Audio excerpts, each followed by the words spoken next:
avaient une vraie nécessité parce que les installations étaient un peu à bout de souffle, n'étaient plus conformes. Il y avait une nécessité de pouvoir rénover, de pouvoir changer tous ces systèmes. Mais néanmoins, le fait de changer la machinerie, de repasser les câbles électriques et les tuyaux, c'était pratiquement des travaux invisibles.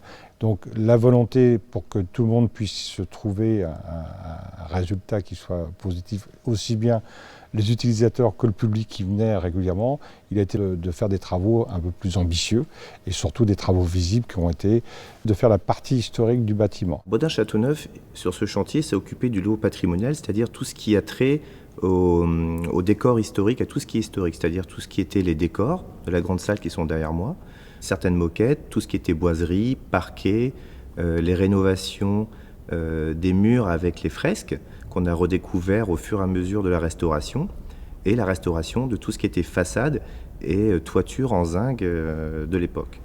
Il fallait revenir à un esprit d'antan sans dénaturer, je dirais, l'esprit de l'architecte de l'époque. Donc il a fallu passer beaucoup de temps en recherche, à travailler avec les différents organismes de la ville de Paris, avec les architectes du patrimoine, beaucoup de temps en traitement, en recherche de teintes, en recherche de décors.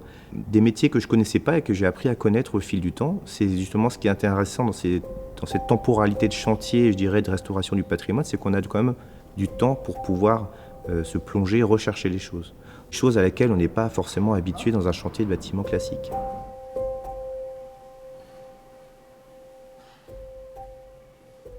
C'est un lieu historique, il y a eu des choses extraordinaires dans ce théâtre.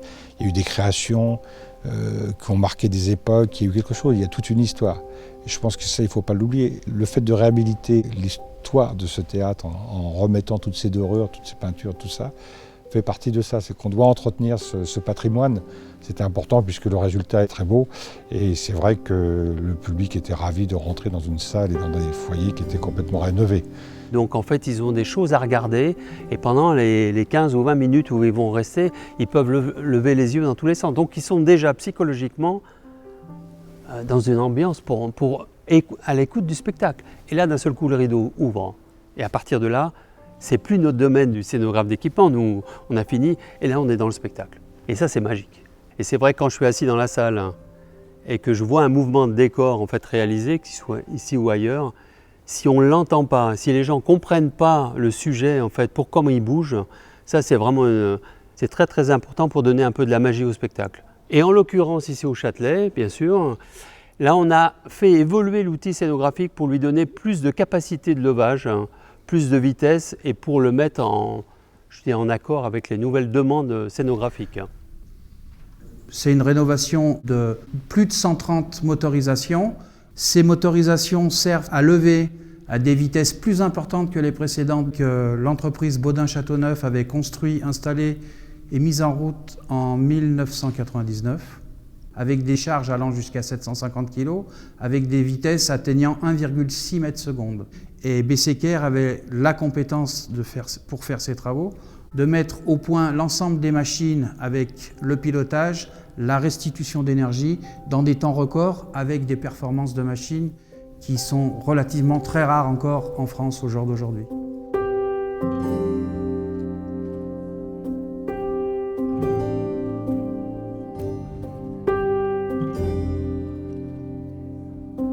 La force du groupe, c'est d'avoir différents métiers qui permettent d'appréhender un peu la globalité de ce genre de chantier un peu particulier, parce qu'on a donc l'entreprise générale qui permet dans sa compréhension globale du chantier de le gérer d'une manière temporelle et financière, avec s'appuyer sur ses filiales qui lui permettent d'avoir la capacité technique de répondre, d'intervenir.